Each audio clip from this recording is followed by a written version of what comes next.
ഞാനിന്നിവിടെ ഉണ്ടാക്കാൻ പോകുന്നത് ഒരു നാടൻ താറാവ് കറിയാണ്.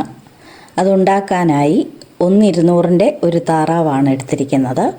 അത് കഴുകി വൃത്തിയാക്കി തൊലിയോടുകൂടി ആവശ്യമുള്ളവർക്ക് അങ്ങനെ എടുക്കാം. തൊലി കളഞ്ഞ് ദശ മാത്രം ഉപയോഗിക്കുന്നവർക്ക് അങ്ങനെയും എടുക്കാവുന്നതാണ്. അത് ഒരു കുക്കറിലേക്കിട്ട് ഒരു വലിയ പീസ് ഇഞ്ചി അരിഞ്ഞത് 2 ടീസ്പൂൺ ഇട്ട്, പച്ചമുളക് 4 എണ്ണം അരിഞ്ഞതിൽ 2 എണ്ണം ഇട്ട്, വെളുത്തുള്ളി 10 എണ്ണം ചതച്ചതിൽ 5 എണ്ണം ഇട്ട്, 1/2 ടീസ്പൂൺ മഞ്ഞൾപ്പൊടിയും 1 ടീസ്പൂൺ കുരുമുളക് പൊടിയും 1/2 ടീസ്പൂൺ ഉപ്പും 1 ടീസ്പൂൺ മുളക് പൊടിയും 3 മീഡിയം സവോള അരിഞ്ഞതിൽ 2 ടീസ്പൂൺ കുക്കറിലിട്ട് കൈകൊണ്ട് നന്നായി യോജിപ്പിച്ച് കുക്കർ അടച്ച് താറാവിൻ്റെ വേവ് അനുസരിച്ച് 2 മുതൽ 3 വിസിൽ വരെ അടിക്കാവുന്നതാണ്.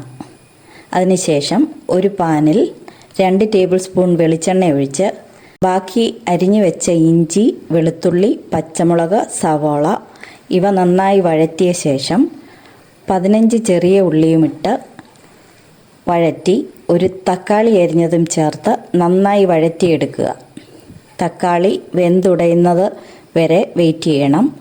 അതിനുശേഷം 1/4 ടീസ്പൂൺ മഞ്ഞൾപ്പൊടിയും 2 ടേബിൾ സ്പൂൺ മല്ലിപ്പൊടിയും 2.5 ടേബിൾ സ്പൂൺ ചിക്കൻ മസാലപ്പൊടിയും ഇട്ട് വഴറ്റിയ ശേഷം 2 മീഡിയം കിഴങ്ങ് ചെറിയ സ്ക്വയർ പീസാക്കിയതും ഇട്ട് ആവശ്യത്തിന് കറിവേപ്പിലയും 1 ടീസ്പൂൺ ഗരം മസാലയും 1 ടീസ്പൂൺ കുരുമുളക് പൊടിയും ഇട്ട് നന്നായി വഴറ്റി വേവിച്ച് വെച്ച താറാവ് ഇതിലേക്കിട്ട് ചതച്ച 1 ടീസ്പൂൺ പെരിഞ്ജീരകവും ഇട്ട് അടച്ചു വെച്ച് 15-20 മിനിറ്റ് വേവിച്ച് കിഴങ്ങും താറാവും വെന്തോ എന്ന് നോക്കിയ ശേഷം ആവശ്യമെങ്കിൽ ഈ സമയത്ത് 1/2 ടീസ്പൂൺ ഉപ്പ് ചേർത്ത് കൊടുക്കാവുന്നതാണ്.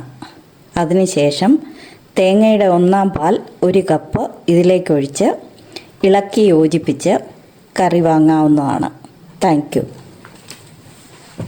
ഈ വീഡിയോ നിങ്ങൾക്ക് ഇഷ്ടമായെങ്കിൽ സബ്സ്ക്രൈബ് ചെയ്യുക, ഷെയർ ചെയ്യുക, ലൈക്ക് ചെയ്യുക.